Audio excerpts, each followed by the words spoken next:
Yes, hello. Hello, everyone. Good evening, everyone. Good evening to all of you. Everyone, please confirm, beta, am I audible? Am I visible clearly to all of you? एक बार सभी लोग confirm कर देंगे chat box में, बेटा audio video clear है.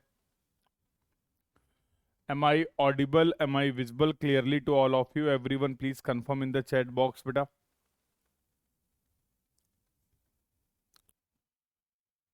Everyone, please confirm in the chat box, beta. Am I audible? Am I visible clearly to all of you?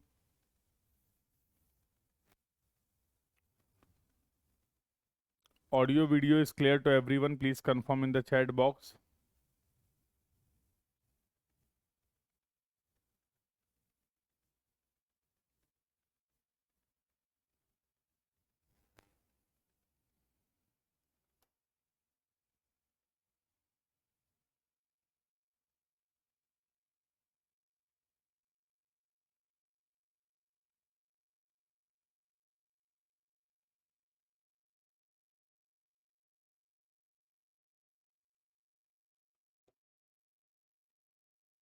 Everyone, please confirm in the chat box, beta. Am I audible? Am I visible clearly to all of you?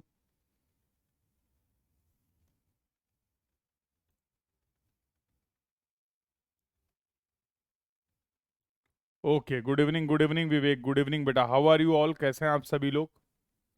How are you all? कैसे हो बेटा विवेक?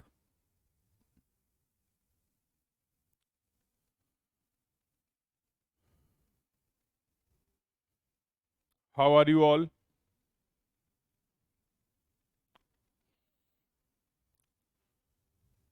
हाँ, काफ़ी दिनों बाद मिले, बिल्कुल. Good evening Rohan, good evening. बताता हूँ काफ़ी दिनों बाद क्यों मिले. बेटा एक्चुअली मेरा पैर स्लिप कर गया था स्टेयर्स से. ठीक है, तो आपकी क्लास हुई थी, उसी के जस्ट बाद की बात है. मैं क्लास के बाद ही नीचे जा रहा था और मेरा पैर स्लिप कर गया. उस दिन कुछ बारिश वगैरह हुई थी. आई थिंक जीना जो स्टेयर्स थे वो गीले थे और ध्यान नहीं दिया, तो जिसकी वजह से थोड़ी सी चोट आ गई थी, तो जिसकी वजह से आपकी क्लासेस नहीं हो पाई. ठीक है, तो एक्सट्रीमली सॉरी फॉर दैट. जो इनकन्वीनियंस हुआ आपका, थोड़ा सा डिले हुआ क्लासेस में, but now I am feeling fine, relatively fine. तो अभी हम लोग अपने डिस्कशन को कंटिन्यू करेंगे और most probably within 3 or 4 lecture we are going to complete our course in a systematic way without any compromise. ठीक है, तो अभी प्लान ये किया है कि पर डे एक क्लास रखेंगे.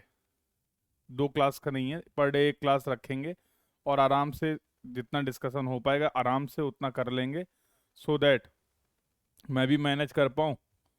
हाँ, नो सर, आप गए तब से लाइव लेक्चर भी बंद कर दिए गए. लाइव लेक्चर बंद? अच्छा, कुछ मर्जर हुआ है. अभी आपको बता दिया गया होगा सर, अंकित सर ने क्लास में आकर एक सेशन भी शायद आप लोग के लिए प्लान किया था. तो अभी गेट और ईएससी के जो कंबाइंड बैच हैं उनसे रिगार्डिंग आप बात कर रहे हैं क्या? तो रिकॉर्डेड सारे लेक्चर्स मिलेंगे आपको इस बैच में. तो दिस इज द डिसीजन जो लिया गया है.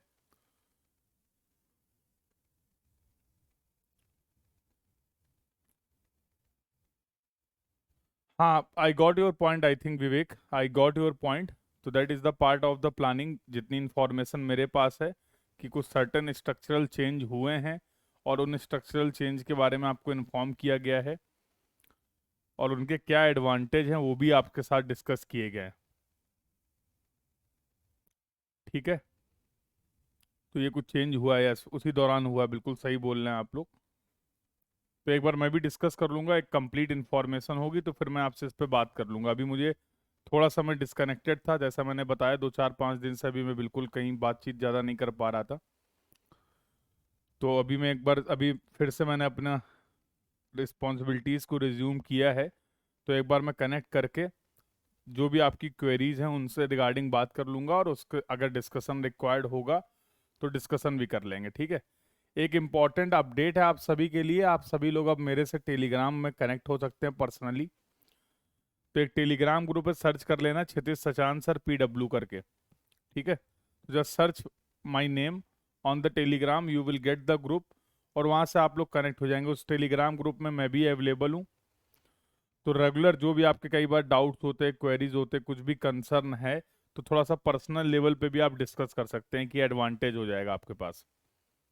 ठीक है, कोर्स कंप्लीट। ऑल्दो आप डाउट सेशन बहुत अच्छे से यहाँ पे यूज़ कर रहे हैं, डाउट फीचर्स जो आपका डाउट इंजन फीचर है उसको बहुत अच्छे से आई होप यूज़ कर रहे हैं, वहाँ से भी सारे डाउट्स क्लियर होते हैं। बट कहीं ना कहीं एक स्टूडेंट का कंसर्न होता है कि पर्टिकुलर सब्जेक्ट हमने किसी अगर टीचर को फॉलो किया है तो डायरेक्टली उनसे अगर कोई रिस्पॉन्स मिल जाए या मैं क्वेरी भेजूँ विद इन टाइम, अगर कोई रिस्पॉन्स मिल जाए रियल टाइम में तो ज़्यादा इफेक्टिव होता है।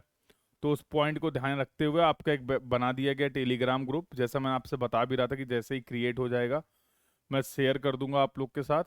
तो ये इन्फॉर्मेशन आ गई है। हाँ हाँ हाँ हाँ हाँ, अभी जस्ट रिसेंट, अभी एक दो दिन पहले ही बना है। तो just search Kshitij Sachan on the Telegram, you will get the group. और वहाँ पे सभी लोग ऐड कर रहे हैं। अभी फर्स्ट टाइम मैं शेयर भी कर रहा हूँ किसी क्लास में, तो अभी धीमे धीमे सारे बैचेस में इन्फॉर्मेशन पहुँच जाएगी और जो भी स्टूडेंट्स कम्युनिटी हैं सारे लोग ज्वाइन कर लेंगे और एक हेल्दी और इफेक्टिव डिस्कशन के लिए उस ग्रुप को हम लोग यूज़ करने वाले हैं। ठीक है, तो एवरीवन डू ज्वाइन।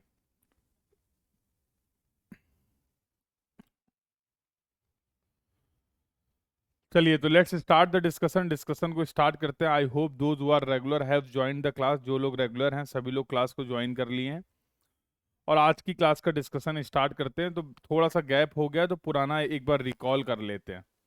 ठीक है, और पुराने की अगर बात करें तो लास्ट क्लास में जो हम लोगों ने डिस्कशन किया था दैट वाज, दो लेक्चर आई थिंक हो गए थे डिजाइन ऑफ पेमेंट के।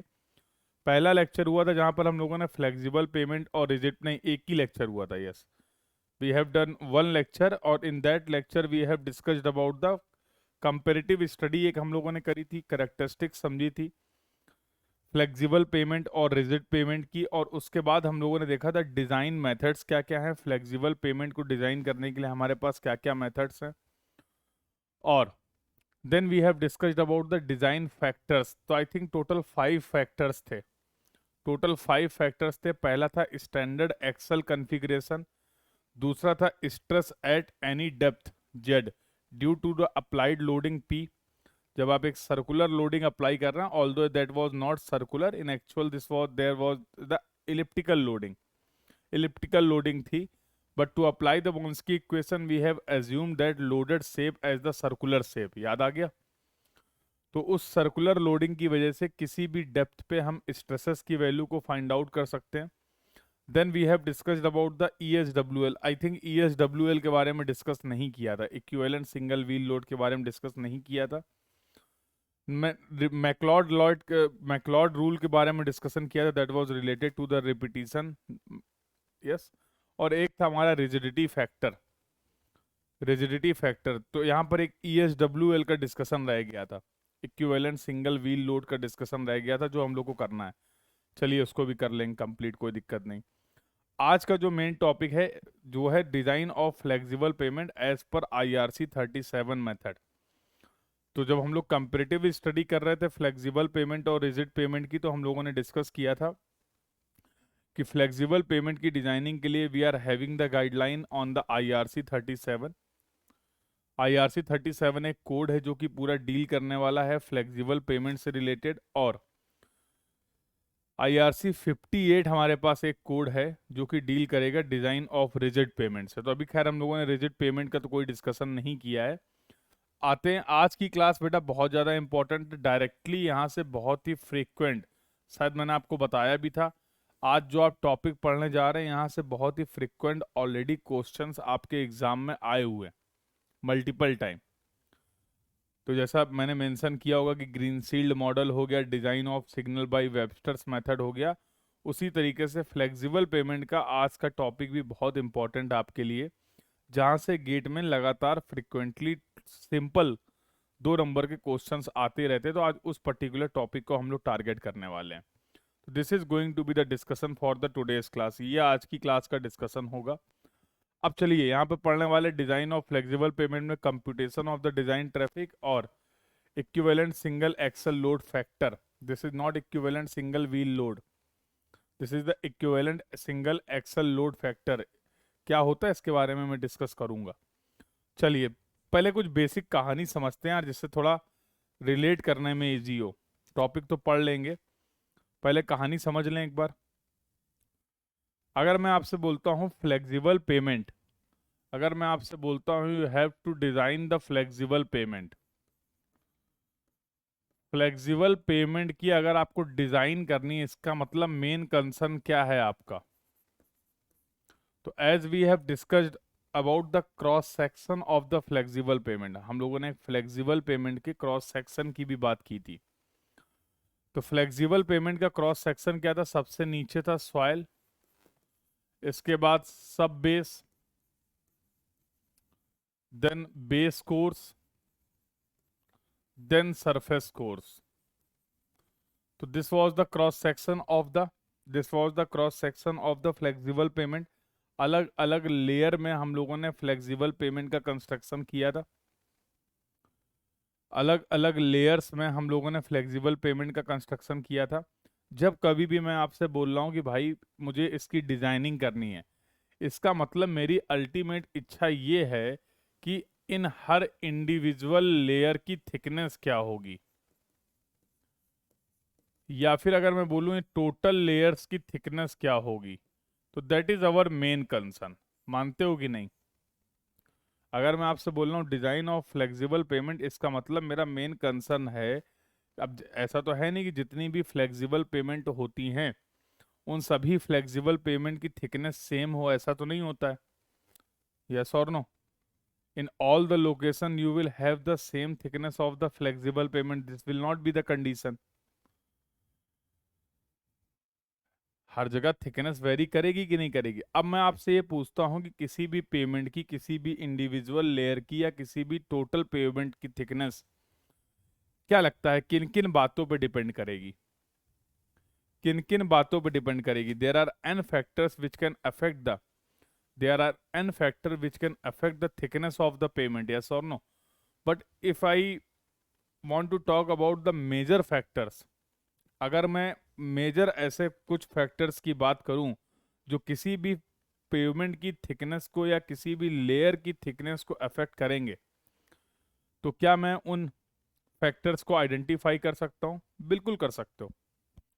तो भैया दो फैक्टर हैं मेनली जो कि अफेक्ट करने वाले। एक तो उसमें ट्रैफिक कितना है, एक तो ट्रैफिक कितना है और कितने ट्रैफिक के लिए आप पेमेंट को डिजाइन कर रहे हैं, और दूसरा क्या है, सॉइल की कंडीशन क्या है, सॉइल में कितनी स्ट्रेंथ है। क्योंकि आपको पता है जब कभी भी कोई भी लोड आएगा, ultimately all the load should be beard by the soil only. जितना भी लोड यहाँ पर व्हील लोड आएगा, ट्रैफिक का लोड आएगा, वो सभी का सभी लोड अल्टीमेटली सॉइल को बियर करना है।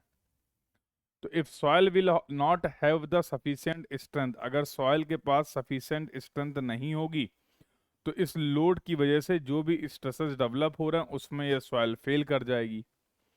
और जब ये सॉइल की लेयर फेल कर जाएगी, और सारी की सारी लेयर्स को सपोर्ट देने वाली लेयर कौन सी है? सॉइल की लेयर है। यस और no? All the layers, other different layers are supporting over the soil. और अगर सॉइल की लेयर फेल कर जाएगी, अगर सॉइल की लेयर फेल कर जाएगी, तो अल्टीमेटली क्या होने वाला है? आपकी पूरी पेमेंट फेल कर जाएगी। तो जाहिर सी बात है जहां पर सॉइल स्ट्रांग इनफ है, जहां पर सॉइल में स्ट्रेंथ अच्छी है अवेलेबल हमारे पास, हम वहां पर इस पेवमेंट की थिकनेस को रिड्यूस कर सकते हैं। अब जब मैं आपसे बोल रहा हूँ पेवमेंट की थिकनेस को रिड्यूस कर सकते हैं, इसका मतलब क्या है? इंडिविजुअल लेयर्स की थिकनेस को भी रिड्यूस कर सकते हैं, इंडिविजुअल लेयर्स की थिकनेस को भी रिड्यूस कर सकते हैं। यस और नो? और अगर कहीं आपको लगता है कि सॉइल में स्ट्रेंथ कम है, तो वहां पर फिर हम थिकनेस को इंक्रीज कर देंगे, ताकि जब तक लोड हमारा सॉइल तक पहुंचे, as we will increase the thickness, तो जब लोड हमारा नीचे तक पहुंचे, तो उस लोड की वजह से जो डेवलप्ड स्ट्रेसेस हैं वो कम हो जाएं। वो जो developed stresses due to the wheel load हैं, that should be less than from the bearing capacity of the soil, ताकि सॉइल हमारे उन स्ट्रेसेस को इजिली बियर कर पाए।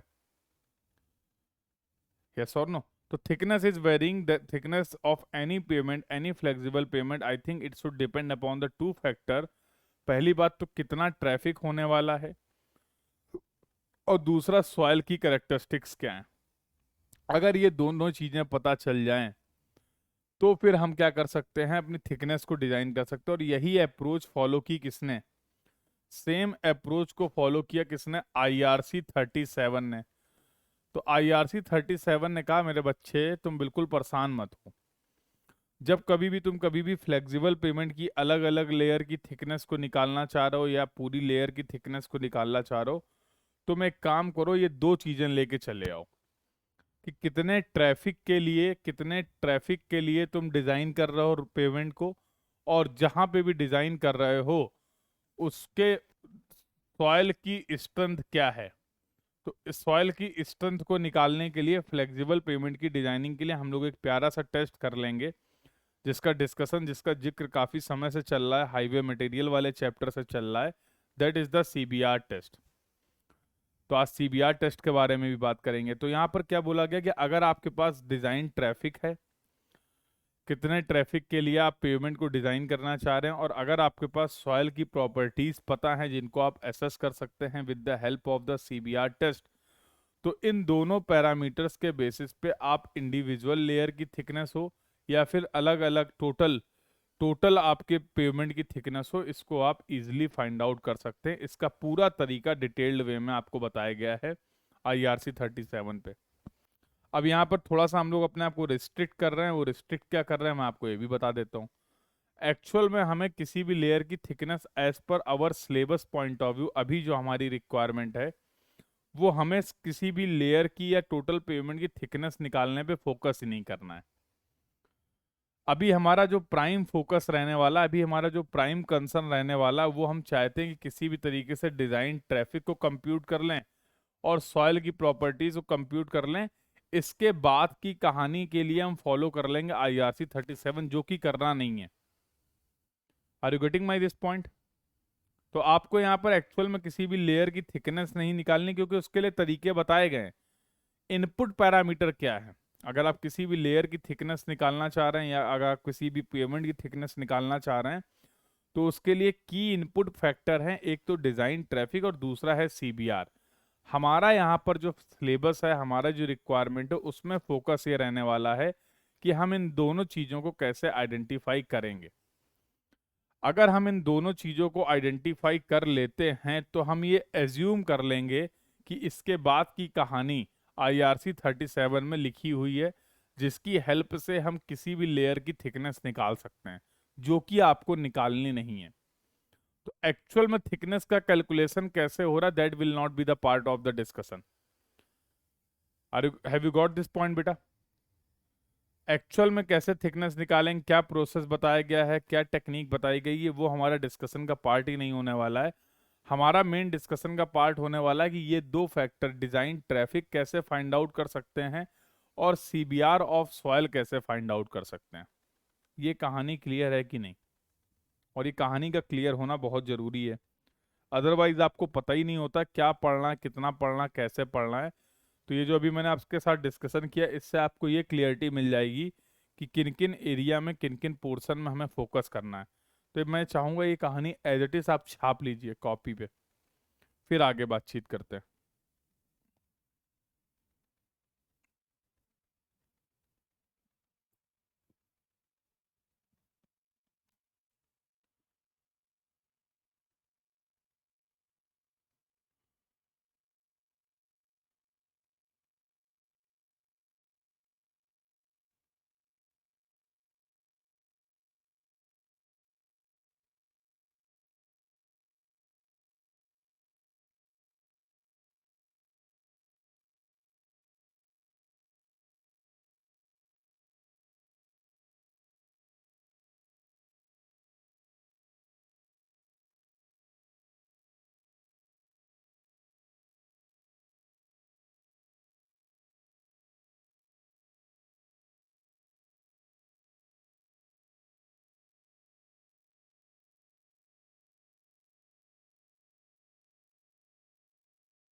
नोट कर लिया सभी ने?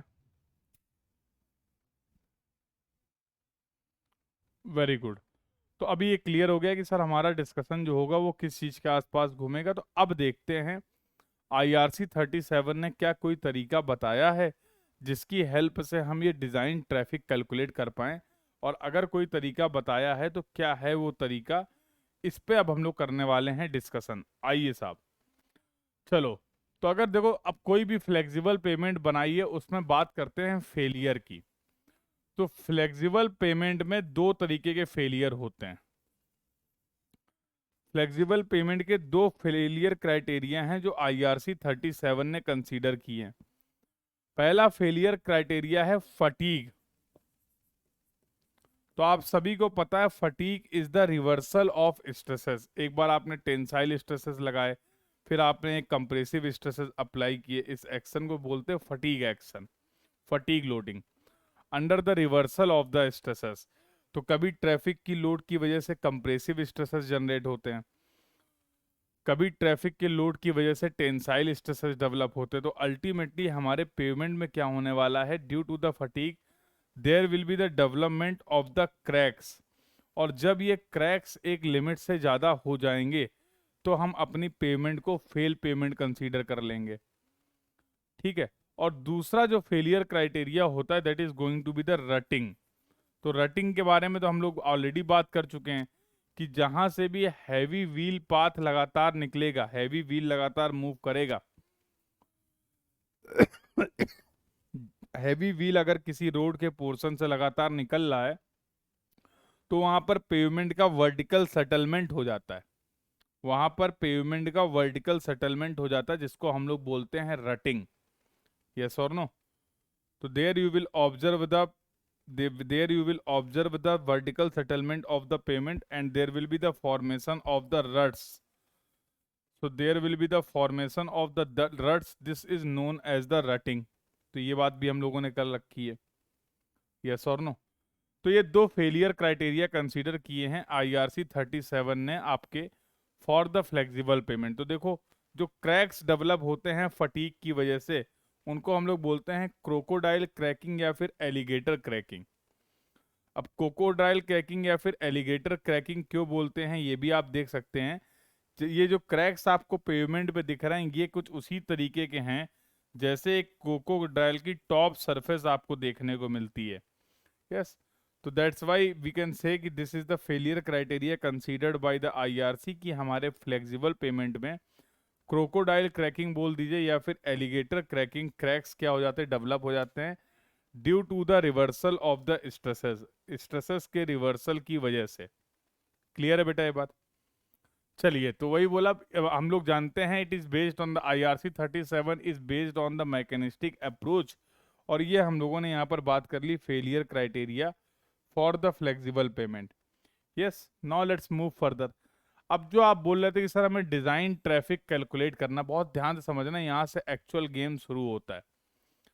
अब जो आप बोल रहे हैं सर हमें डिजाइन ट्रैफिक क्या करना है, कैलकुलेट करना है फ्लेक्सिबल पेमेंट की डिजाइनिंग के लिए, उसके लिए भी IRC 37 में आपको एक तरीका बता दिया गया कि with the help of this expression you can find out the design traffic. तो और अगर मैं एग्जाम पॉइंट ऑफ व्यू से बात करूं तो बेटा यही वो फॉर्मूला है जिस पे लगातार आपको सवाल देखने को मिलते हैं। This is the formula suggested by the IRC 37 for the computation of the design traffic.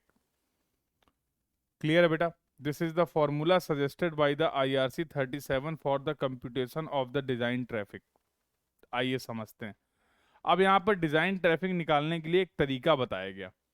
देखो, कोड ने बोला कि यार एक काम करो, जो डिजाइन ट्रैफिक आप मुझे बता रहे हो ना, वो डिजाइन ट्रैफिक मुझे किसी व्हीकल के टर्म्स में ना बताओ। बहुत ध्यान से सुनना, पहले आसान भाषा में सुन लो, समझ लो, फिर सारी चीजों को रिलेट कर देंगे। तो कोड ने बोला कि जिस भी ट्रैफिक की आप डिजाइनिंग की बात कर रहे हैं वो डिजाइन ट्रैफिक मुझे नंबर ऑफ व्हीकल्स के टर्म्स में ना बताइए। वो डिजाइन ट्रैफिक मुझे नंबर ऑफ व्हीकल के टर्म्स में ना बताइए। तो आपने पूछा भाई कैसे बताएं? तो उन्होंने बोला कि फ्लेक्सिबल पेमेंट की डिजाइनिंग के लिए जो हम ट्रैफिक को कैलकुलेट करेंगे ना, वो स्टैंडर्ड एक्सेल के रिपीटिशन मुझे बताओ। सर समझ में नहीं आया। मतलब अगर आप कोई एक रोड बना रहे हो कि फॉर एग्जांपल 10 साल के लिए, तो मुझे ये बताओ कि इस 10 साल में यहाँ पर ये जो स्टैंडर्ड एक्सल था, इसके रिपीटिशन कितने होंगे during the entire design life. During the entire design life of the payment, what will be the number of repetition, cumulative number of repetition of the standard excel in this payment that you need to calculate। तो यहां पर हम किसी एक vehicle के terms में बात नहीं कर रहे हैं, मेक इट वेरी क्लियर। यहां पर किसी भी एक व्हीकल के टर्म्स पे हम लोग बातचीत नहीं कर रहे हैं। हम लोग का जो डिस्कशन है वो ये बोल रहा है कि इस पूरे डिजाइन लाइफ में अगर फॉर एग्जांपल आज की डेट में मैं कोई रोड बनाने के लिए प्लान कर रहा हूं और 10 साल उसकी डिजाइन लाइफ है, तो इस 10 साल के दौरान इसमें स्टैंडर्ड एक्सल के कितने मूवमेंट होंगे। यार तुम्हें नहीं लगता ये तो लाखों में हो जाएंगे? बोलो, लाखों में हो जाएंगे, यस और नो? एक स्टैंडर्ड एक्सल के फॉर्म में अगर हम बात करें तो वो इस पूरी डिजाइन लाइफ में लाखों बार मूव कर लेगा इस पेमेंट में। तो ये हमें जो यहाँ पर डिजाइन ट्रैफिक चाहिए for the computation of the thickness of the pavement और the thickness of the layer, तो we want the cumulative standard axle repetition. क्या चाहिए? Cumulative standard axle repetition. तो आपने बोला सर ये कैसे संभव है? 10 साल तक, टोटल 10 साल में कितना ट्रैफिक होगा, कैसे निकालें? सर हमारे तो समझ के बाहर है, हमें नहीं समझ में आ रहा है कि आने वाले 10 साल में, अभी की बात करें तो ठीक है, अब आने वाले समय में क्या ट्रैफिक होगा, क्या स्टैंडर्ड एक्सल कैसे कितनी बार मूव करेगा, ये आज की डेट में मैं कैसे बता सकता हूं? तो इसके लिए आईआरसी ने आपको तरीका बताया कि आप परेशान मत हो, ये फॉर्मूला है, इसकी हेल्प से आप directly cumulative number of standard axle repetition निकाल सकते हैं। तुमने कहा बात ही खत्म। तुमने कहा सर ये फॉर्मूला याद कर लें? कहा गया हाँ बिल्कुल, ये फॉर्मूला याद कर लो, ये फॉर्मूला बहुत इंपॉर्टेंट है। सर तो फिर हमारा काम क्या? फॉर्मूला तो आईआरसी ने बता ही दिया, इस फॉर्मूले को अप्लाई करना और इस फॉर्मूले के जितने भी टर्म हैं उनकी अंडरस्टैंडिंग डेवलप करना, ये हमारा यहाँ पर रोल है। तो चलो एक एक टर्म की बात करते हैं और समझने की कोशिश करते हैं कैसे cumulative number of standard axle आप फाइंड आउट कर सकते हैं with the help of this expression. तो ये फॉर्मूला कहाँ से आया भाई, पता है ना? ये फॉर्मूला कहाँ से आया? ये फॉर्मूला आपको प्रोवाइड किया गया IRC 37 में, for the computation of the design traffic for the flexible payment. Flexible pavement की डिजाइनिंग के लिए फॉर्मूला आपको प्रोवाइड किया गया है। समझ लें फिर इसके एक एक टर्म, समझ लिए जाएं इसके क्या क्या टर्म है भाई, बोलो। चलिए देखिए, तो n तो आपने बोल दिया, n is the cumulative number of standard axle to be carried during the design life in the terms of MSA। MSA का मतलब है मिलियन स्टैंडर्ड एक्सल। अभी मैंने बोला ना कि ये तो एक्सल्स जो होंगे वो लाखों में होंगे, तो बहुत बड़ा फिगर ना लेके हम लोग यहाँ से जो भी डिजाइन ट्रैफिक कैलकुलेट कर रहे हैं, क्या उस डिजाइन ट्रैफिक को मिलियन स्टैंडर्ड एक्सल के फॉर्म में रिप्रेजेंट कर सकते हैं? क्या उस डिजाइन ट्रैफिक को मिलियन स्टैंडर्ड एक्सल के फॉर्म में रिप्रेजेंट कर सकते हैं, यस और नो? अरे जैसे पानी की क्वांटिटी होती है उसको आप लीटर में, मीटर क्यूब में, MLD में रिप्रेजेंट कर देते हैं ना, ताकि समझना इजी हो जाए, ताकि समझना इजी हो जाए। In the same way, here we are computing the design traffic and that design traffic we are going to report। कैसे रिपोर्ट करने वाले हैं इसको? in the terms of MSA। MSA के टर्म्स में रिपोर्ट कर देंगे, ठीक है साहब? तो n की क्लियरिटी तो हो गई कि n क्या है, n का गेम तो क्लियर हो गया सभी को। अब यहां पर एक अगला term, this is n will be equal to 365 into a। अब ये a क्या है, ये बड़े ध्यान से समझना, ये इंपॉर्टेंट है। एक एक टर्म, अभी कुछ नोट मत करना, मैं नोट करने का टाइम दूंगा और एक एक टर्म पे हम लोग बात करेंगे, क्योंकि देखो क्वेश्चन यहाँ से आता है, कुछ नया करना नहीं है, फॉर्मूला आपको बता दिया गया और सवाल इसी फॉर्मूले पे आएगा। सारे पैरामीटर्स आपको गिवन होंगे, बस आपको ये अगर फॉर्मूला पता है, सारी वैल्यूज को पुट करिए, कैलकुलेशन परफॉर्म करिए and you will get your answer. आपका आंसर आपको मिल जाएगा, आपके नंबर आपको मिल जाएंगे। तो अप्रोच बड़ी सिंपल है, केवल एक बार पूरी कहानी को सुन लेना है और अच्छे से समझ लेना है। ठीक है, तो अभी कुछ नोट मत करना, एक एक स्लाइड में एक एक टर्म को डिस्कस कर रहा हूँ और उसके बाद आपको उसको नोट करने का प्रॉपर टाइम भी प्रोवाइड कर दूंगा। क्लियर है भाई? चलिए, तो अभी आपने बोला 365, चलो ये तो नंबर है। ए का मतलब क्या है? Initial traffic. Initial traffic in the year of the completion of the construction in the terms of number of commercial vehicle per day. इसका सर हिंदी में मतलब क्या हुआ, जरा बताएंगे? जिस समय, जैसे आज मैंने डिसाइड किया कि भाई एक रोड बनाना चाह रहे हैं, ठीक है, तो भैया रोड मान लो बनने में 1 साल का टाइम लगा, तो रोड बनाने के पहले मैंने जो भी सर्वे किए होंगे, जो भी डेटा कलेक्ट किए होंगे, उसकी हेल्प से तो मुझे आज तक का डेटा पता चलेगा ना भाई। डेटा को कलेक्ट करने के लिए आप ट्रैफिक सर्वे करेंगे, और जो ट्रैफिक सर्वे से डेटा आएगा वो तो केवल आज तक का डेटा होगा ना, कि अगर आज यहाँ पर रोड होती तो उसको यूज करने वाले कितने कॉमर्शियल व्हीकल पर डे होते। लेकिन अब जब आप बोल रहे हो कि सर रोड हमारी बन के तैयार होगी फॉर एग्जांपल 1 साल बाद, तो जो आज का डेटा है, जो आज का ट्रैफिक है, क्या 1 साल बाद भी उतना ही ट्रैफिक होगा? क्या 1 साल बाद भी उतना ही ट्रैफिक होगा? तो answer is going to be no. जाहिर सी बात है, आप सभी को पता है कि ट्रैफिक क्या करेगा? ग्रो करेगा। Over the period of time traffic increase करेगा। तो यहां पर जो ए वैल्यू है, ए वैल्यू इज वेरी इंपॉर्टेंट। आपको उस समय का ट्रैफिक चाहिए जिस समय आपके रोड का कंस्ट्रक्शन कंप्लीट हो गया है। आज का नहीं, प्रेजेंट से कोई मतलब नहीं है। जिस समय रोड का कंस्ट्रक्शन कंप्लीट हो गया, जिस समय रोड रेडी हो गई है, उस समय कितने कॉमर्शियल व्हीकल पर डे हैं जो कि मूव करेंगे इस रोड पे, वो नंबर आपको चाहिए, and that is going to be the A. दो फैक्टर डिफाइन कर दिए, एन और ए। कोई कंफ्यूजन हो तो बताओ। दो फैक्टर मैंने आपके साथ डिस्कस कर लिए, एन और ए। कोई कंफ्यूजन हो तो बताओ। एन क्या है? Cumulative number of standard axle repetition. और ए क्या है? When the construction of the road will get over, तो what will be the initial traffic. और वो इनिशियल ट्रैफिक भी कैसे चाहिए आपको? In the terms of CVPD, commercial vehicle per day.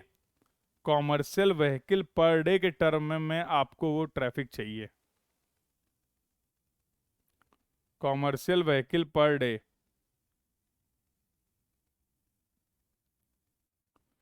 Clear है बेटा? चलिए अगले टर्म पे आते हैं, 1+r/100। ये स्मॉल आर आपको पता है, ये स्मॉल आर आपको पता है। स्मॉल आर क्या होता है? स्मॉल आर लिख देता हूं मैं। स्मॉल आर तो आई थिंक सभी को पता है, that is the rate of growth of traffic.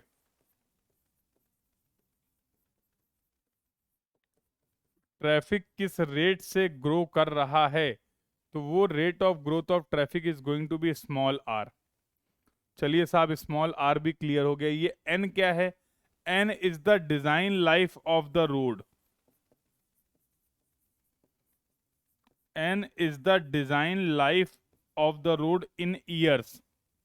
हमारे रोड की डिजाइन लाइफ क्या है? हमारे रोड की डिजाइन लाइफ क्या है? ठीक है, चलिए डी और एफ क्या है इसके बारे में बातचीत करेंगे। ये आर भी आपको पता है। डी और एफ का केवल मैं नाम बता देता हूं अभी। तो डी यहां पर स्टैंड कर रहा है व्हीकल डैमेज फैक्टर।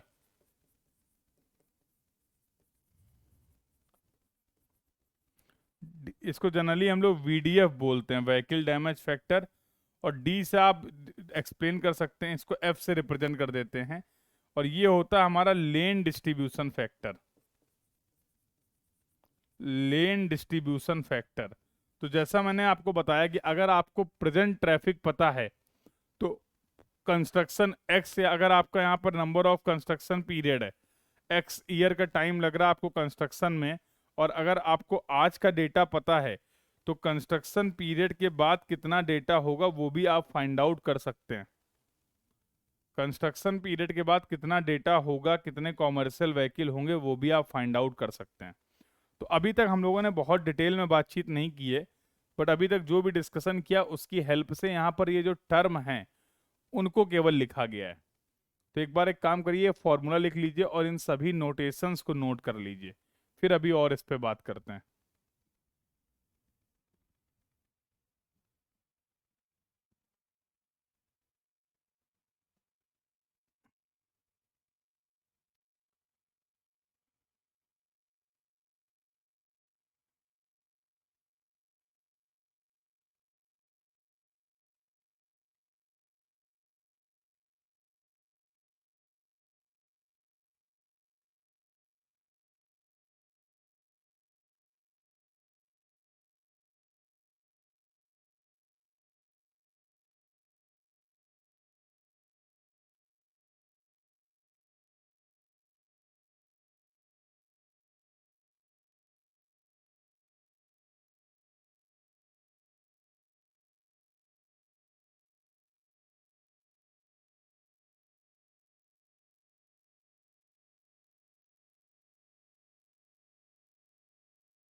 नोट कर लिया सभी ने बेटा?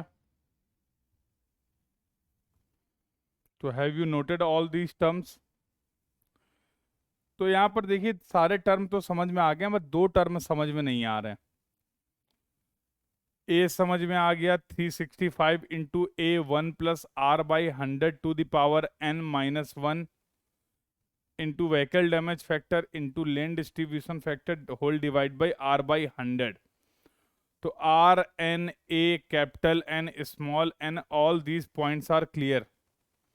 बट दो चीजें हैं जो समझ में नहीं आ रही हैं। एक तो सर ये वीडीएफ नहीं समझ में आ रहा है, और दूसरा ये लेन डिस्ट्रीब्यूशन फैक्टर नहीं समझ में आ रहा है। एग्री और नॉट? ये दो टर्म हैं जो कि थोड़ा सा प्रॉब्लम क्रिएट कर रहे हैं। एक तो व्हीकल डैमेज फैक्टर और दूसरा लेन डिस्ट्रीब्यूशन फैक्टर। बाकी सारे टर्म तो क्लियर हो गए। हाँ, अगर ए नहीं पता होगा, आज का ट्रैफिक पता है, प्रेजेंट डेटा पता है, और अगर ये पता है कि कंस्ट्रक्शन में कितना टाइम लगेगा, तो भी हम आसानी से ए की वैल्यू को कैलकुलेट कर सकते हैं। What will be the initial traffic in the terms of commercial vehicle per day. ये बात भी हम लोगों ने डिस्कस कर ली। आइए साहब, अब इन दो फैक्टर्स पे बात करते हैं, और दोनों ही बहुत इंपॉर्टेंट हैं। एक तो है व्हीकल डैमेज फैक्टर और दूसरा है लेन डिस्ट्रीब्यूशन फैक्टर। चलो देखो क्या होता है। तो now let's talk about the VDF. अब थोड़ी सी बातचीत कर लेते हैं वीडीएफ के बारे में। तो वीडीएफ है क्या? तो VDF is the multiplier to convert the number of commercial vehicle of different axle load and axle configuration into the number of repetition of the standard axle load of magnitude of 80 kilonewton. जरा ध्यान से समझिएगा। जब कभी भी आप, पहली बात तो जब कभी भी हम फ्लेक्सिबल पेमेंट को डिजाइन करते हैं तो हर व्हीकल को कंसीडर नहीं करते हैं। फ्लेक्सिबल पेमेंट की डिजाइनिंग करते समय जिन व्हीकल्स को हम लोग डिजाइन के लिए कंसीडर करते हैं वो होते हैं कॉमर्शियल व्हीकल। अब कॉमर्शियल व्हीकल को सर कैसे डिफाइन किया जाए? तो आपने बोला सर ऐसे जो भी व्हीकल हैं जिनका वेट ग्रेटर देन और इक्वल टू अगर 3 टन है, तो ऐसे व्हीकल को हम लोग बोल देंगे कॉमर्शियल व्हीकल। तो सबसे पहले तो हम लोगों ने ये डिसाइड किया कि फ्लेक्सिबल पेमेंट को डिजाइन करने के लिए हमें हर तरीके के व्हीकल का डेटा रिक्वायर्ड नहीं है। हमें क्या करना है? हमें कॉमर्शियल व्हीकल पे फोकस करना है। कॉमर्शियल व्हीकल कौन से व्हीकल होंगे? जिनका वेट जो है वो 3 टन या उससे ज़्यादा है। कोई भी ऐसा व्हीकल जिसका वेट 3 टन या उससे ज़्यादा होगा उसको हम लोग कंसीडर कर लेंगे एज ए कॉमर्शियल व्हीकल। ये बात क्लियर है सभी को? ऐसा कोई भी व्हीकल जिसका वेट 3 टन या उससे ज़्यादा होगा उसको हम लोग कंसीडर कर लेंगे एज ए कॉमर्शियल व्हीकल। ठीक है साहब। लेकिन दिक्कत तो ये है ना कि हर कॉमर्शियल व्हीकल में स्टैंडर्ड एक्सल लोड का कॉन्फ़िगरेशन हो, ऐसा तो संभव नहीं है। अब जैसे मैं आपको समझाने के लिए बोलूं, मान लो एक बस का एग्जांपल लेते हैं, एक ट्रक का एग्जांपल लेते हैं। हाँ, अब बस का कॉन्फ़िगरेशन अलग हो सकता है, ट्रक का कॉन्फ़िगरेशन अलग हो सकता है। यस और no? Both are the commercial vehicle, ये दोनों ही कॉमर्शियल व्हीकल हैं। बट हो सकता है कि ट्रक में जो रेयर एक्सल है उसमें ये कॉन्फ़िगरेशन दिया गया हो, फ्रंट एक्सल में ये कॉन्फ़िगरेशन दिया गया हो, यहाँ पर फ्रंट और रेयर में दोनों में सेम कॉन्फ़िगरेशन इस तरीके का दे दिया गया हो। Although these two vehicles are both are the commercial vehicle, but क्या सभी कॉमर्शियल व्हीकल का एक्सल कॉन्फ़िगरेशन सेम होना कंपलसरी है? क्या सभी व्हीकल का रोड पर, सभी कॉमर्शियल व्हीकल का रोड पर कॉन्फ़िगरेशन सेम होगा? Answer is going to be no. तो अब हम क्या चाहते हैं कि किसी भी कॉन्फ़िगरेशन के एक्सल को, एक्सल भी नहीं, कि VDF is the multiplier to convert the number of commercial vehicle. अब हम सभी कॉमर्शियल व्हीकल जिनके एक्सल लोड और एक्सल कॉन्फ़िगरेशन अलग हैं, किससे अलग हैं? As compare to the standard axle, हम उनको कन्वर्ट कर रहे हैं स्टैंडर्ड एक्सल के रिपीटिशन के फॉर्म में। मतलब अगर मैं ये कहना चाह रहा हूं कि अगर आप इस एक्सल को एक रोड पे 5 बार घुमाएंगे, उसका जो इफेक्ट आएगा वो सेम इफेक्ट आएगा इस एक्सल को 10 बार घुमाने में। और ये तो हम लोगों ने पहले भी पढ़ा है कि अगर लोड ज्यादा होगा तो रिपीटिशन कम रिक्वायर्ड होंगे, अगर लोड की वैल्यू कम होगी तो रिपीटिशन ज्यादा रिक्वायर्ड होंगे। तो वीडीएफ की हेल्प से हम क्या करना चाह रहे हैं, हम सभी अलग अलग कॉमर्शियल व्हीकल के एक्सेल कॉन्फ़िगरेशन और लोडिंग को ध्यान में रखकर उनके रिपीटिशन को कन्वर्ट करना चाह रहे हैं in the terms of standard axle repetition. This is the purpose of the VDF. Clear है बेटा? तो भैया रिपीटिशन की तो बात कर लेंगे, बट पहले मुझे ये तो पता चले कि किसी भी अलग डिफरेंट एक्सेल कॉन्फ़िगरेशन को स्टैंडर्ड एक्सेल कॉन्फ़िगरेशन में कैसे कन्वर्ट किया जाए, ये भी तो पता होना चाहिए। पहले एक्सेल को कन्वर्ट कर लें, फिर रिपीटिशन की बात कर लेंगे। तो first we should know how we can convert the any axle configuration in the form of the standard axle configuration. VDF के बारे में इतनी बात क्लियर हुई कि यस और नो? तो it is defined as the equivalent number of the standard axle per commercial vehicle. हर कॉमर्शियल व्हीकल के लिए हम equivalent number of the standard axle बता रहे हैं with the help of the VDF. तो इससे फायदा क्या होगा? इससे फायदा ये होने वाला है कि हमें अलग अलग एक्सेल कॉन्फ़िगरेशन की बात नहीं करनी पड़ेगी। अब रोड पे जितने भी कॉमर्शियल व्हीकल हैं उन सबका डेटा हमारे पास अवेलेबल होगा in the terms of the standard axle. और IRC 37 ने भी तो यही बोला है। IRC 37 ने भी तो आपसे यही बोला है कि आप डिजाइन ट्रैफिक बताइए in the terms of standard axle configuration, in the terms of standard axle configuration. तो अब देखो अलग अलग एक्सेल को कन्वर्ट करने के लिए, जैसे एक ये एक्सेल आपके पास 65 किलो न्यूटन का लोड है, एक ये एक्सेल कॉन्फ़िगरेशन 80 किलो न्यूटन, यही है आपका स्टैंडर्ड एक्सेल। ये एक एक्सेल कॉन्फ़िगरेशन है जहां पर लोड होता है आपका 148 किलो न्यूटन। ये एक ट्राइडेंट है जहां पर लोड होता है 224 किलो न्यूटन। अब आप इन सभी एक्सेल कॉन्फ़िगरेशन को कन्वर्ट करना चाह रहे हैं in the terms of standard Excel.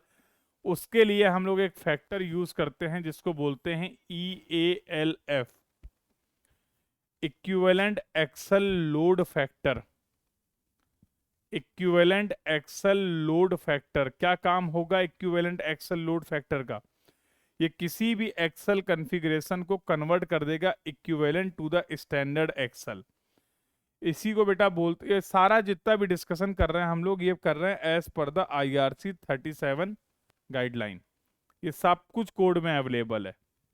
ये सारे तरीके, सारा प्रोसेस, सारी मेथोडोलॉजी, सारे स्टेप्स आपको कोड में बताए गए हैं। We are just referring those steps only. तो स्टैंडर्ड एक्सेल लोड कॉन्फ़िगरेशन को ही हम लोग बोलते हैं बेटा फोर्थ पावर लॉ। क्या बोलते हैं? Fourth power law. चलो तो एक छोटा सा एग्जांपल लेते हैं। मान लो ये बस है, हमारे पास 40 बसेस हैं, 40 बसेस हैं और 40 ट्रक्स हैं। 40 बसेस हैं और 40 ट्रक हैं। जरा ध्यान से समझना। We have 40 buses and 40 trucks. इनके एक्सेल कॉन्फ़िगरेशन की बात करें तो ये 40 किलो न्यूटन का है, ये भी 40 किलो न्यूटन का है। यहाँ पर ये एक्सेल 40 किलो न्यूटन का है और ये एक्सेल 80 किलो न्यूटन का है। ये एक्सेल कॉन्फ़िगरेशन आपको दिया गया है। अब इस डेटा के लिए अगर आपको व्हीकल डैमेज फैक्टर निकालना है या सबसे पहले इक्विवेलेंट एक्सेल लोड फैक्टर निकालना है, तो कैसे निकालेंगे? देखो, what will be the value of EALF। अब इन सभी एक्सेल कॉन्फ़िगरेशन को आपको चेंज करना है 40 बस और 40 ट्रक के लिए in the terms of standard axle, in the terms of standard axle. हो पाएगा? कर सकते हैं? बिल्कुल कर सकते हैं। तो हम सभी जानते हैं स्टैंडर्ड एक्सेल लोड होता है 80 किलो न्यूटन। तो भैया इन एक्सेल लोड को 40 बसेस हैं, कितने एक्सेल हैं ये? यहाँ पर लोड कितना है? 40। तो 40/80 होल टू द पावर 4 कर दें। ये बस के हो गए फ्रंट एक्सेल, ये बस के हो गए फ्रंट एक्सेल जिनको आपने चेंज कर लिया EALF के फॉर्म में। यस, प्लस 40 बसेस के एक्सल और हैं 40/80 whole to the power 4। 40 truck हैं जिसमें फ्रंट एक्सल 40 किलो न्यूटन का है 40/80 होल टू द पावर 4, और 40 हमारे पास रियर एक्सल भी हैं 80/80 होल टू द पावर 4। तो मैं नहीं लगता है इन दिस वे अब हम लोगों ने सभी एक्सल कॉन्फ़िगरेशन को चेंज कर दिया in the terms of standard axle with the help of the EALF, yes or no? In this way, with the help of the EALF, can we convert all the different Excel configuration in the terms of standard Excel configuration? Standard axle configuration के terms में change कर सकते हैं या नहीं? बेटा ये 2 number का आपका गेट का सवाल है। ये जो अभी अभी आपने सॉल्व किया है ये गेट का 2 नंबर का सवाल है। तो हर हमने यहाँ पर टोटल 4 एक्सेल कंसीडर किए हैं। ये पहला एक्सेल है, दूसरा एक्सेल है, तीसरा एक्सेल है, चौथा एक्सेल। फर्स्ट एक्सेल को कन्वर्ट किया, सेकंड एक्सेल को कन्वर्ट किया, थर्ड एक्सेल को कन्वर्ट किया और फोर्थ एक्सेल को कन्वर्ट किया। सभी एक्सेल को हम लोगों ने कन्वर्ट किया है with the help of the EALF। EALF की हेल्प से सभी एक्सेल्स को हम लोगों ने स्टैंडर्ड एक्सेल के फॉर्म में कन्वर्ट किया है। The discussion is clear to everyone? The discussion is clear to everyone? Yes or no? तो VDF का गेम क्या है, EALF का गेम क्या है, ये बातें अगर सभी को क्लियर है तो एक बार कंफर्म कर दो।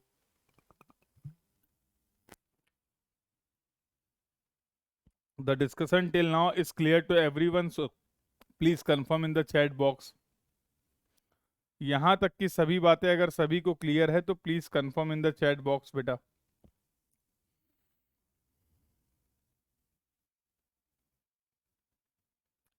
If anyone having any doubt, किसी को अगर कोई डाउट हो, कोई क्वेरी हो तो पूछ सकते हो आप। तो just solve, you will get the answer. जैसे ही आप इसको सॉल्व करेंगे you will get the answer. चलें फिर साहब आगे बातचीत कर लें, आगे डिस्कशन कर लिया जाए, आगे बातचीत कर ली जाए। चलिए सर ये तो समझ में आ गया, ये देखो वही सवाल है।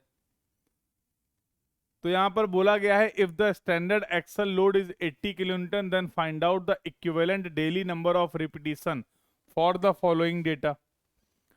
तो 35 से 45 किलो न्यूटन की रेंज वाले जो एक्सल हैं उनका 800 रिपीटिशन हो रहा है।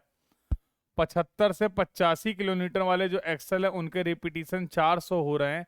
आपको बताने हैं इनका equivalent repetition in the terms of standard axle. किसी रोड पे अगर इन एक्सल कॉन्फ़िगरेशन के इतने रिपीटिशन हो रहे हैं, इन सबको हम लोग कन्वर्ट करना चाह रहे हैं in the terms of standard axle, तो what will be the repetition? उस केस में कितने रिपीटिशन होंगे स्टैंडर्ड एक्सल के? इक्विवेलेंट रिपीटिशन आपको फाइंड आउट करने हैं। कर सकते हैं क्या? ट्राई करेंगे क्या एक बार? ट्राई करेंगे एक बार, यस और no?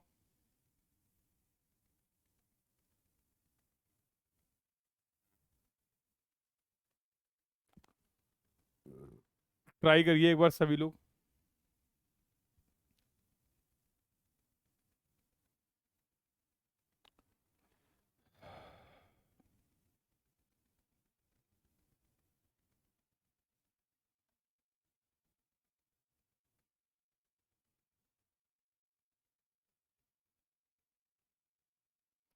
Try to find out the repetition required in the form of in the terms of standard Excel.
Should I start the explanation? Explanation start किया जाए। Should I start the explanation? चलो, तो हो सकता है अभी पहले दूसरे क्वेश्चंस हैं, एक बार मैं एक्सप्लेन कर देता हूँ। ये एक रेंज दी गई है, तो इसका मीन वैल्यू ले लें, 40 किलो न्यूटन और 80 किलो न्यूटन। बोलो। अच्छा, 1 मिनट रुक जाऊं? चलो ठीक है, रुक गया भाई।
नाइन 28 आ रहा है। चलिए, तो now let's see the discussion. देखिए कहाँ पर कोई एरर हुई है कि नहीं हुई है, क्या होगा solution, what will be the approach, समझने की कोशिश करो। सवाल में ऐसा बोला जा रहा है कि चार रेंज दी गई है, तो रेंज में हमने क्या कर लिया, एक मीन वैल्यू कंसीडर कर ली कि भाई 40 किलो न्यूटन वाला जो एक्सल है उसके रिपीटिशन 800 हैं। तो 80 किलो न्यूटन वाला जो एक्सल है उसके रिपीटिशन 400 हैं। अब हमें इनके रिपीटिशन निकालने हैं, इक्विवेलेंट रिपीटिशन निकालने हैं in the terms of standard axle. और स्टैंडर्ड एक्सल भी हमें दे रखा गया है 80 किलो न्यूटन का। तो यार, अगर तुम्हें कोई दिक्कत ना हो तो क्या हम ऐसा कर सकते हैं कि पहले हम इन एक्सल कॉन्फ़िगरेशन को स्टैंडर्ड एक्सल के इक्विवेलेंट कन्वर्ट करें। तो 800 रिपीटिशन हो रहे हैं किसके, 40/80 होल टू द पावर 4। और 400 रिपीटिशन हो रहे हैं किसके, 80/80 होल टू द पावर 4। तो हमने ये अलग अलग एक्सल कॉन्फ़िगरेशन को कन्वर्ट कर लिया in the terms of standard axle. In the terms of standard axle, इसमें तो कोई तकलीफ नहीं है भाई, बोलो। इसमें तो कोई दिक्कत नहीं है, इसमें तो कोई परेशानी नहीं है किसी को। ये रिपीटिशन मुझे दिए गए थे, अब मैं बोल सकता हूं कि टोटल रिपीटिशन बता देगा in the terms of standard axle. तो ये चीजें होनी हो, या फिर आप बोल दो कि 80 किलो न्यूटन वाला एक्सल 450 बार घूम जाए, इफेक्ट विल बी सेम। यही तो मतलब हुआ। तो you have converted the different different axle configuration repetition into the standard axle repetition form. तो yes, 450 should be the answer. बिल्कुल सही है। अरे, इस बात को आप ऐसे भी समझ सकते हो, देखो जब आपने यहाँ पर इसको चेंज किया, 80 किलो न्यूटन वाले एक्सल को आप कन्वर्ट कर रहे हैं 80 किलो न्यूटन के एक्सल के फॉर्म में, तो रिपीटिशन तो सेम ही रहेंगे ना भाई। यस और नो? तो ये 400 रिपीटिशन ही आ जाएंगे, ये आई थिंक 50 रिपीटिशन आ जाएंगे। टोटल 450 रिपीटिशन रिक्वायर्ड होंगे स्टैंडर्ड एक्सल के। ये भी आपका गेट का 2 मार्क का प्रॉब्लम है। This is also your gate 2 mark problem. This is also your gate 2 mark problem. Any doubt to any one? यहाँ तक के डिस्कशन में अगर किसी को कोई डाउट हो, कोई क्वेरी हो, तो पूछ लो। If anyone having any doubt, any query, you can ask your doubt, you can ask your query.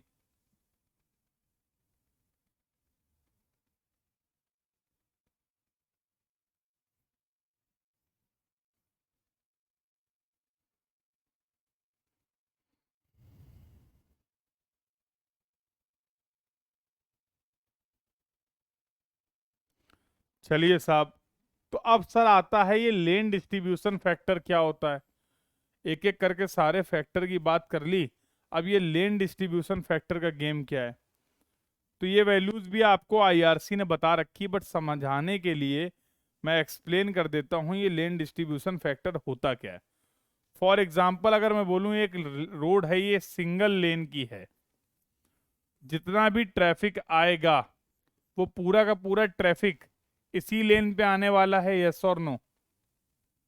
अरे भाई जब एक ही लेन है तो जो भी ट्रैफिक आ रहा है आपका, वो पूरा ट्रैफिक इसी लेन को यूज करेगा। तो for this lane can I say we can consider the lane distribution factor as 1।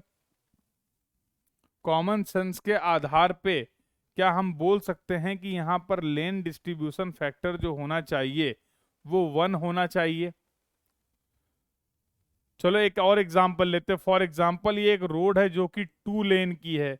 भाई जितना भी ट्रैफिक आएगा हम एज्यूम कर सकते हैं कि आधा आधा ट्रैफिक दोनों तरफ डिस्ट्रीब्यूट हो जाएगा। हम ये एज्यूम कर सकते हैं कि if in the same direction there are 2 lanes, अगर 2 लेन हैं एक अनडिवाइडेड कैरिज वे में, तो भैया यहां पर जो ट्रैफिक है वो हाफ हाफ डिस्ट्रीब्यूट हो सकता है।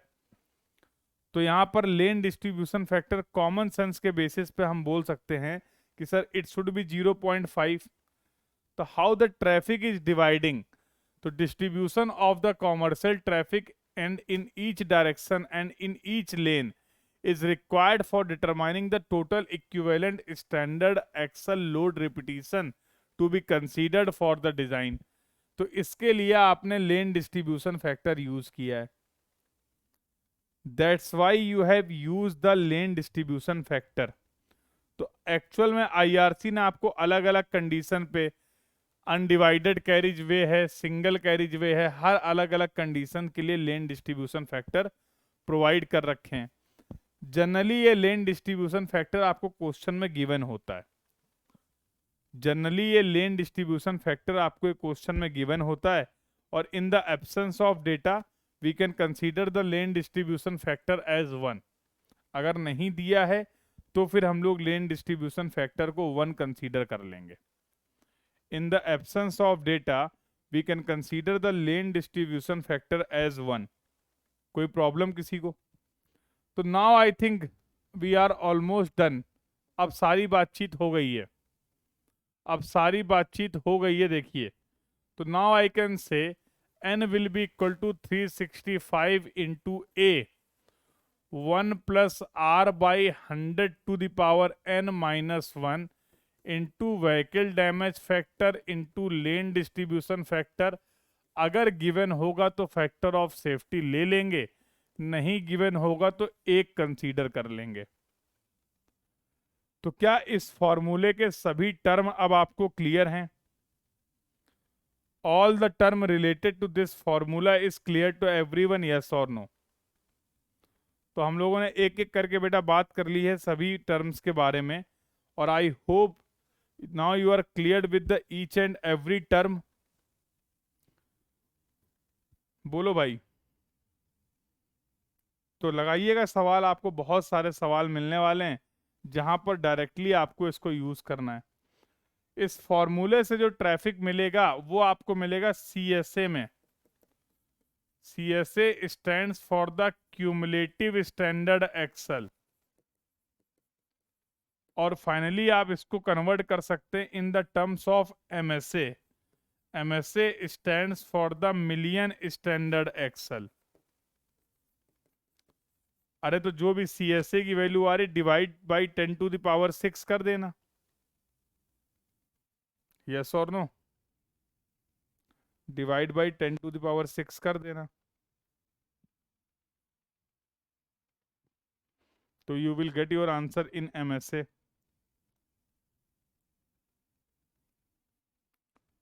तो ये तो फर्स्ट पार्ट हो गया कि हम किसी भी रोड के लिए फ्लेक्सिबल पेमेंट की डिजाइनिंग के लिए डिजाइन ट्रैफिक की वैल्यू को कैसे फाइंड आउट कर सकते हैं।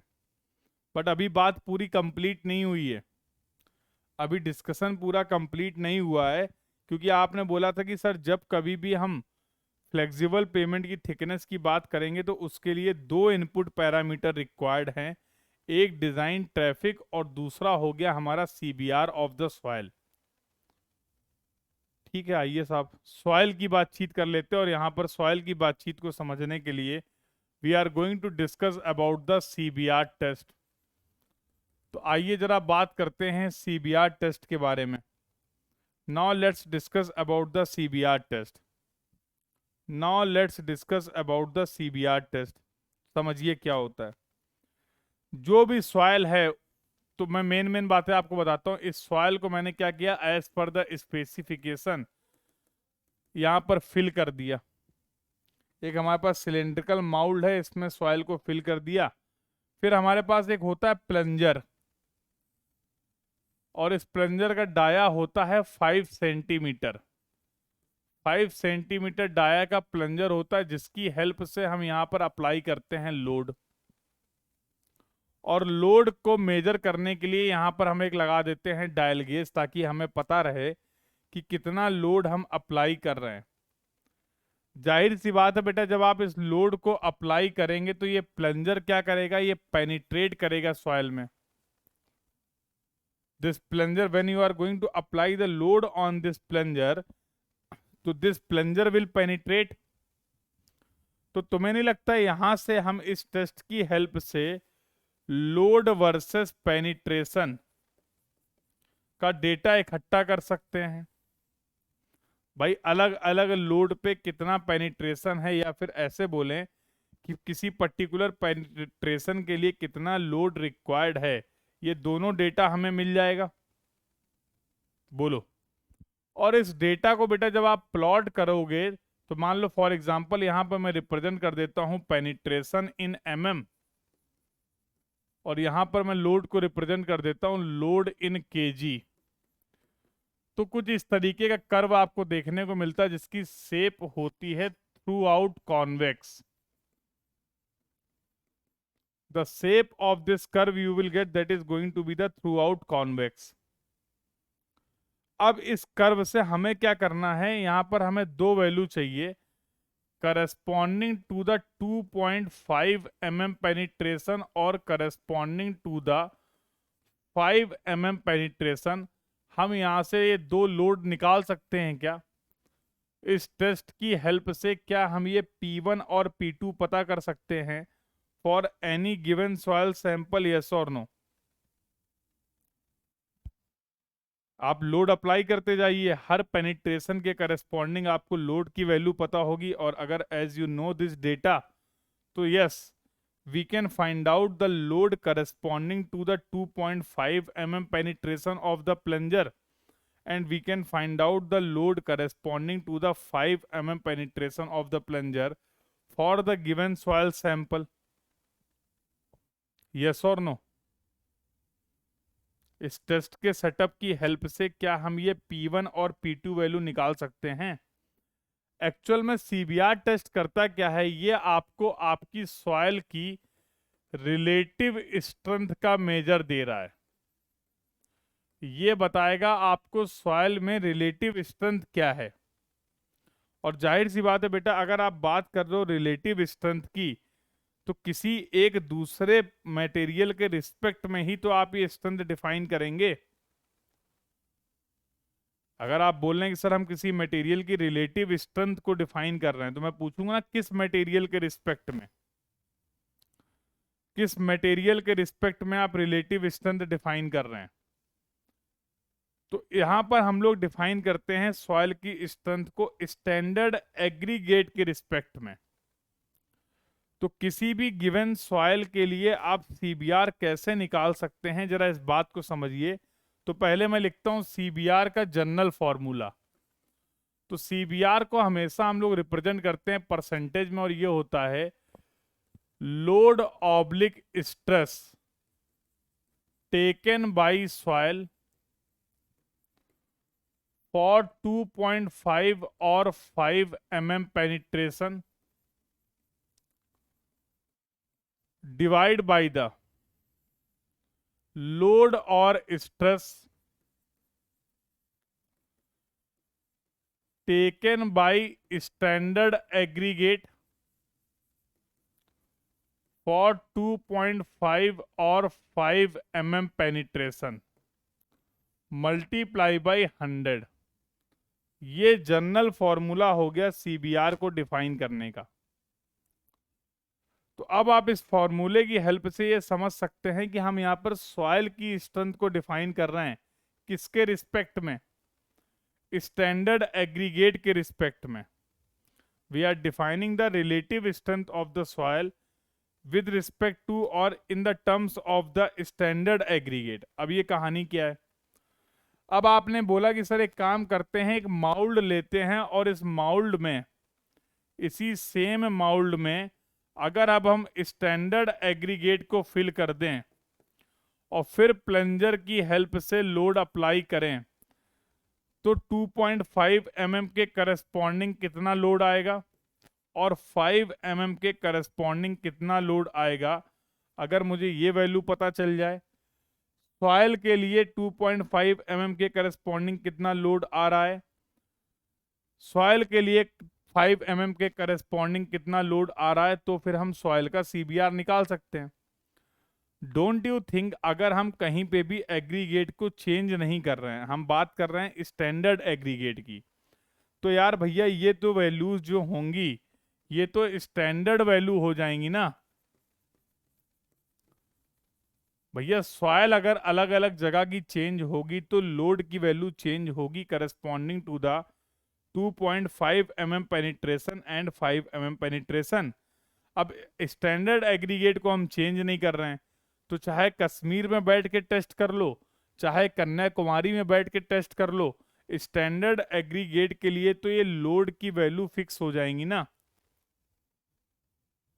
मानते हो कि नहीं?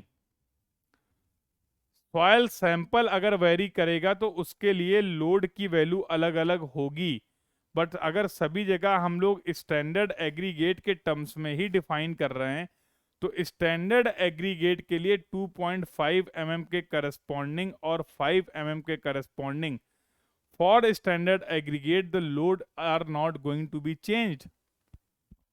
ये लोड चेंज होने वाले नहीं हैं, तो ये वैल्यूज आपको याद रखनी है। तो स्टैंडर्ड एग्रीगेट के लिए वैल्यू होती है 1370 kg और ये वैल्यू होती है 2065 kg अगर लोड के टर्म्स में बात करें। तो भैया जो भी सॉइल दी गई है आप उस सॉइल में 2.5 mm के करस्पॉन्डिंग P1 की वैल्यू फाइंड आउट कर लीजिए टेस्ट से, 5 mm के करस्पॉन्डिंग P2 की वैल्यू फाइंड आउट कर लीजिए, और अब आपके पास ये वैल्यूज स्टैंडर्ड पता हैं तो अब मैं सॉइल सैंपल का सीबीआर लिख सकता हूं। तो किसी भी सॉइल के लिए हम दो सीबीआर निकाल सकते हैं। तो that will be equal to P1 upon 1370 multiply by 100 और CBR 5 mm will be equal to जो हो जाएगा P2 अपॉन 2065 मल्टीप्लाई बाई 100। इन दोनों में से जो भी मैक्सिमम होगा that we will report as the CBR of soil. इन दोनों में से जो भी मैक्सिमम वैल्यू आने वाली है that we will report as the CBR of the soil. Whatever maximum value we will get, that value we are going to report as the CBR of the soil। उसी value को हम लोग CBR of the soil बोलेंगे। यहां तक की कहानी clear है? बोलो बेटा। सर आपने यहां पर स्ट्रेस भी लिखा था, ये देखिए सर आपने यहां पर स्ट्रेस भी लिखा था। तो अभी मैंने आपको बताया कि प्लंजर का जो डाया है, प्लंजर का जो डाया है वो 5 सेंटीमीटर का है। लोड अगर पता है, डाया पता है, तो स्ट्रेस भी तो निकाल सकते हैं। तो 70 kg पर सेंटीमीटर स्क्वायर और 105 kg पर सेंटीमीटर स्क्वायर। तो सॉइल में के लिए अगर सवाल में लोड दिया गया है तो ये स्टैंडर्ड लोड है। अगर सवाल में सॉइल के लिए स्टैंडर्ड स्ट्रेसेस दिए, सॉरी स्ट्रेसेस की वैल्यू दी गई है, तो फिर हमें स्टैंडर्ड स्ट्रेसेस की वैल्यू पता होनी चाहिए। तो these value you need to remember. ये वैल्यूज आपको याद होनी चाहिए अगर आप किसी भी सॉइल सैंपल का CBR निकालना चाह रहे हैं तो। तो ये कहानी पूरी नोट कर लीजिए, फिर थोड़ी सी और बातचीत करेंगे सीबीआर के बारे में।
नोट कर लिया बेटा सभी ने?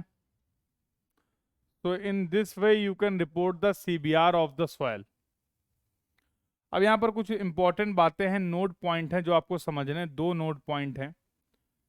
देखो, पहला नोट पॉइंट क्या होता है, आई थिंक लिसन केयरफुली। पहला नोट पॉइंट क्या है कि जनरली ये 2.5 mm सीबीआर जो होता है वो 5 mm सीबीआर से ज्यादा आता है।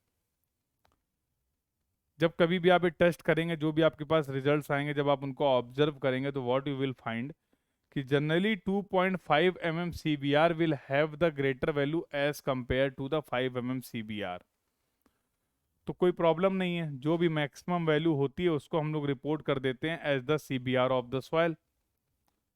यस और नो? तो जो 2.5 mm की ज्यादा वैल्यू आ रही सीबीआर की, that we will report as the CBR of the soil. कोई प्रॉब्लम की बात नहीं है।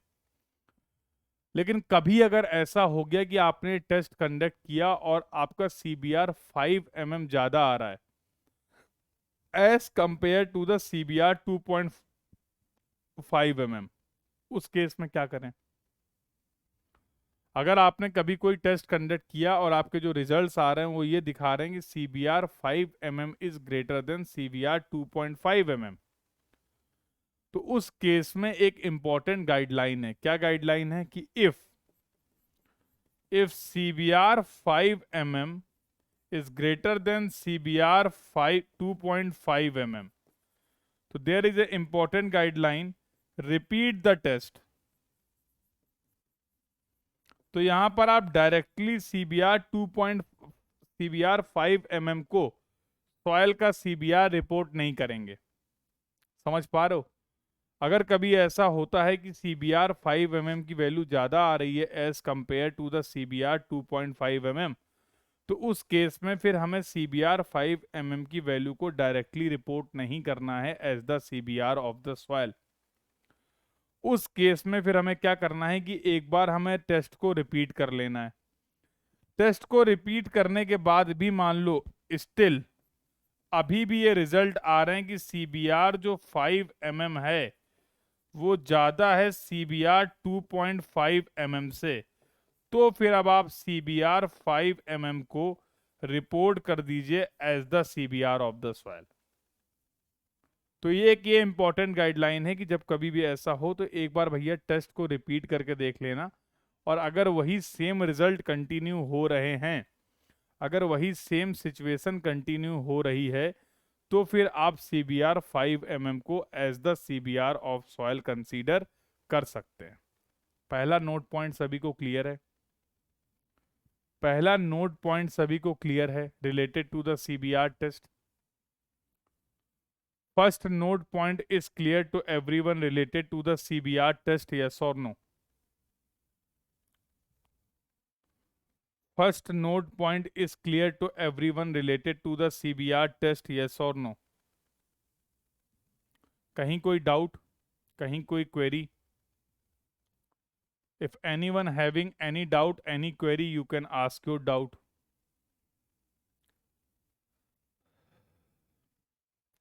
चलिए बहुत बढ़िया। एक और इम्पॉर्टेंट नोट पॉइंट 2 है। अभी अभी आपने बोला कि सर अगर सब कुछ सही है तो ये जो लोड पेनिट्रेशन कर्व मिल रहा था इसकी शेप होती है थ्रू आउट कॉन्वेक्स। अगर एवरीथिंग पूरा टेस्ट प्रोसीजर सही है, सैंपल जो आपने प्रिपेयर किया है वो सही है, तो ये लोड पेनिट्रेशन जो कर्व मिल रहा है ये करेक्ट कर्व है और इसकी शेप जो होगी वो होगी through out convex.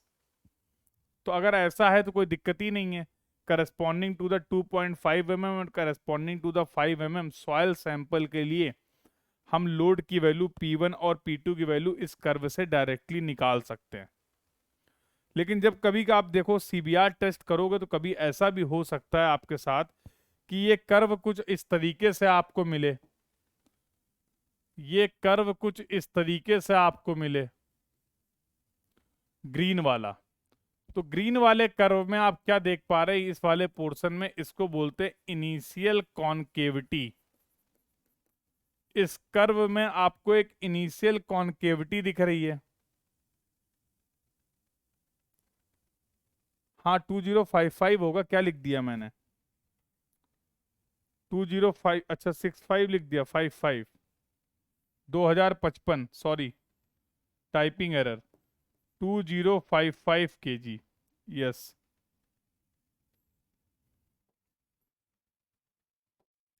2055 kg, absolutely correct Krishnadev, absolutely correct बेटा।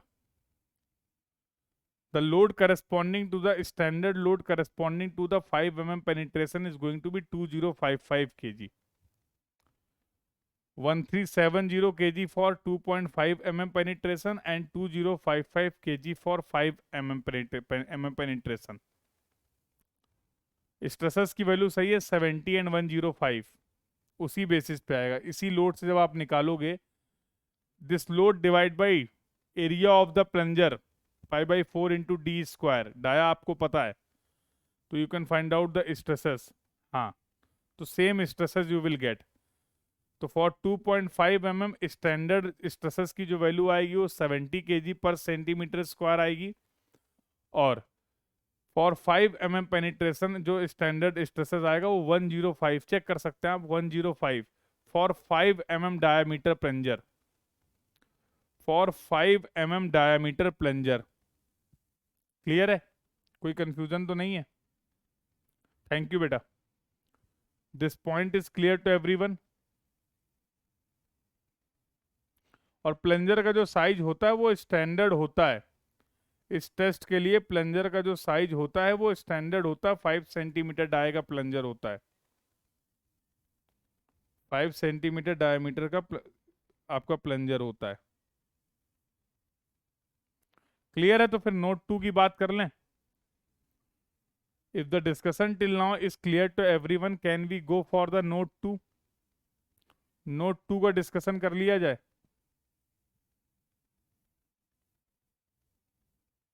बोलो बेटा।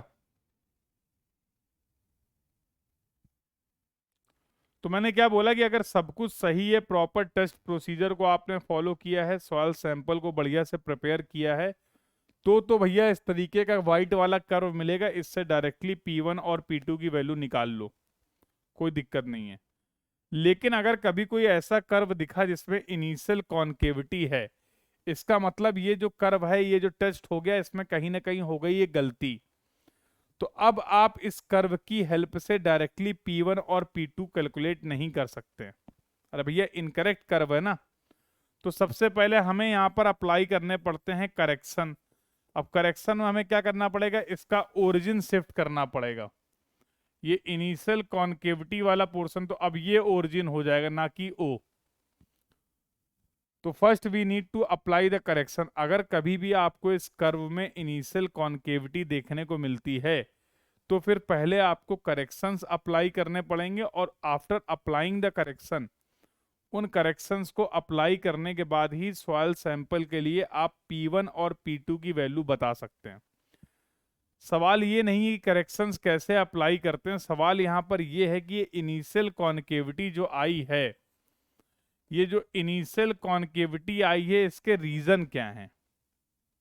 ऐसा क्या गड़बड़ हो गया कि हमारे इस टेस्ट में, सीबीआर टेस्ट में, इस सीबीआर चार्ट में इनिशियल कॉन्केविटी का प्रॉब्लम आपको देखने को मिला?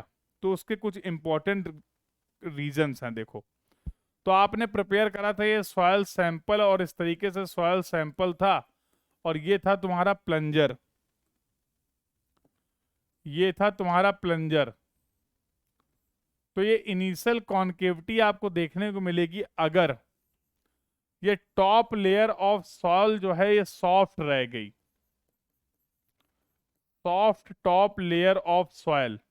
अगर आपने स्पेसिमेन सैंपल प्रिपेयर करते समय प्रॉपर कॉम्पैक्शन नहीं किया, तो भैया ये जो आपकी टॉप लेयर है, अगर ये सॉफ्ट रह जाएगी, तो आपके कर्व में इनिशियल कॉन्केविटी देखने को मिलेगी।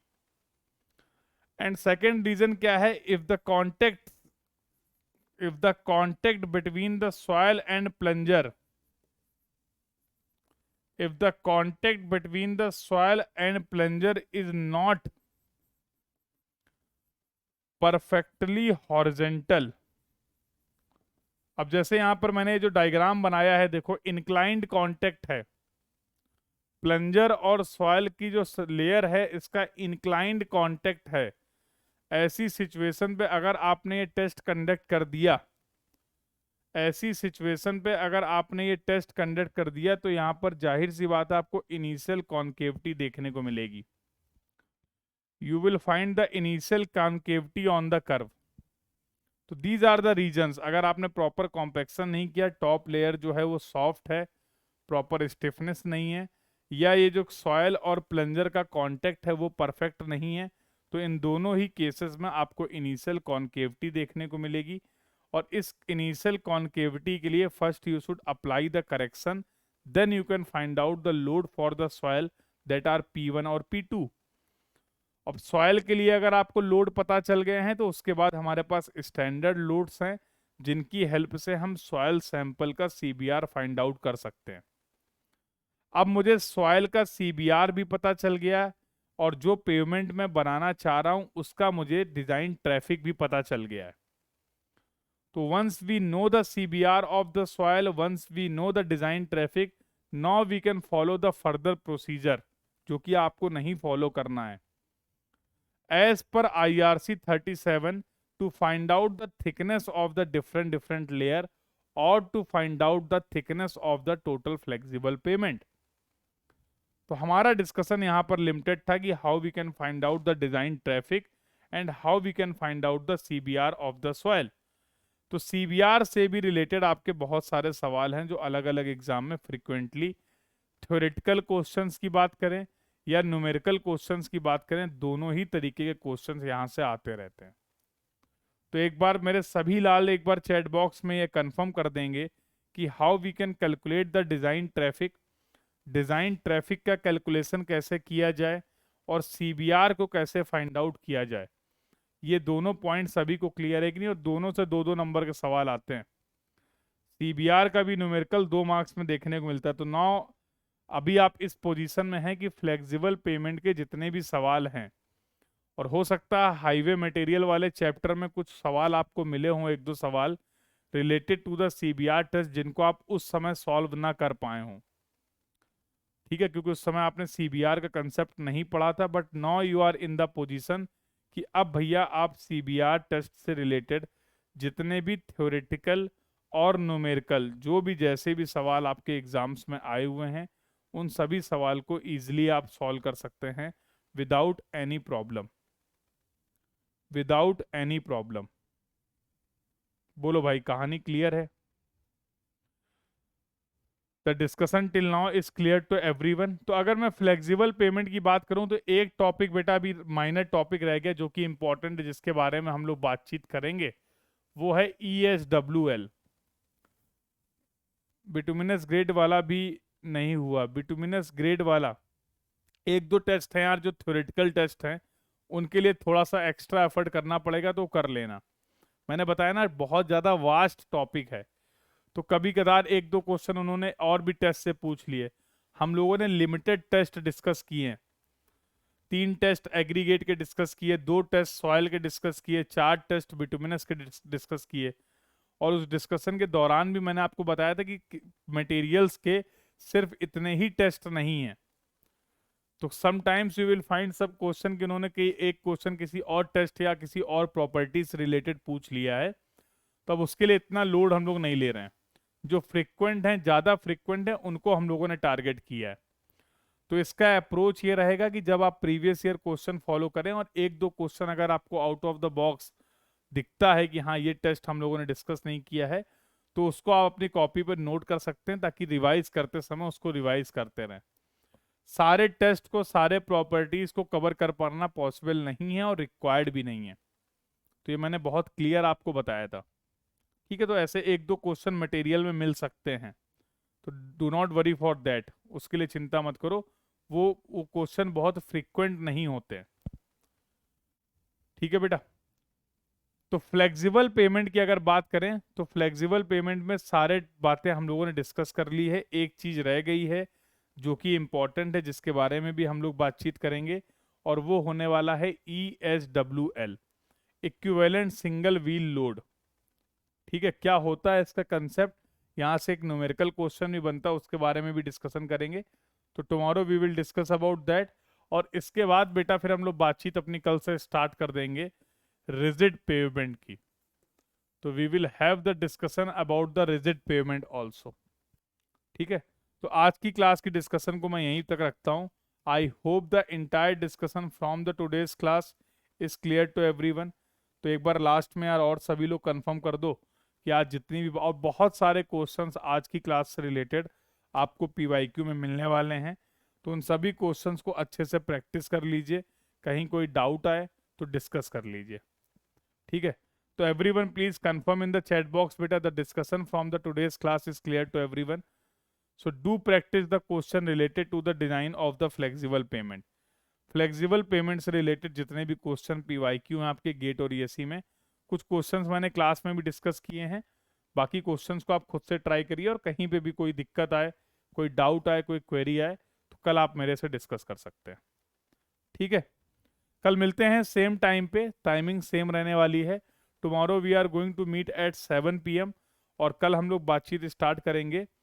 सर वो गेट 2016 का क्वेश्चन था डाउट, गेट 2016 बताओ कौन सा क्वेश्चन? गेट 2016 का फ्लेक्सिबल पेमेंट का, रोहन, गेट 2016, गेट 2016 में एक सवाल आया था एक्स्ट्रा वाइडनिंग का। गेट 2016 में ऐसा कौन सा सवाल है? अच्छा अच्छा अच्छा, ठीक है ठीक है ठीक है, याद आ गया। मोटरिस्ट, मोटरिस्ट वाला, हाँ? वो रैंप से एग्जिट कर रहा है, वही वाला ना? याद आ गया। ऐसा कुछ, हाँ, एग्जिट रैंप वाला है। देखो उसमें कोई डिफिकल्ट नहीं, उसको, उस क्वेश्चन को समझने की कोशिश करो। ब्रेकिंग डिस्टेंस की बात हो रही है, तो बेसिक कंसेप्ट है, चलो उसको डिस्कस कर देंगे, इतनी दिक्कत की बात नहीं है। ठीक है, तो कल वो क्वेश्चन भी डिस्कस कर देंगे, ध्यान दिला देना एक बार, ना स्टार्टिंग में ही ध्यान दिला देना। तो एक डाउट है तुम्हारा 2016 वाला, वो डिस्कस कर देंगे, ठीक है? ठीक है, चलो मिलते हैं कल फॉर द फर्दर डिस्कशन। ध्यान रखो अपना, और रिवीजन और प्रैक्टिस करते रहो, काम वही आएगा। This was all about for this class. Thank you everyone, keep learning, thank you.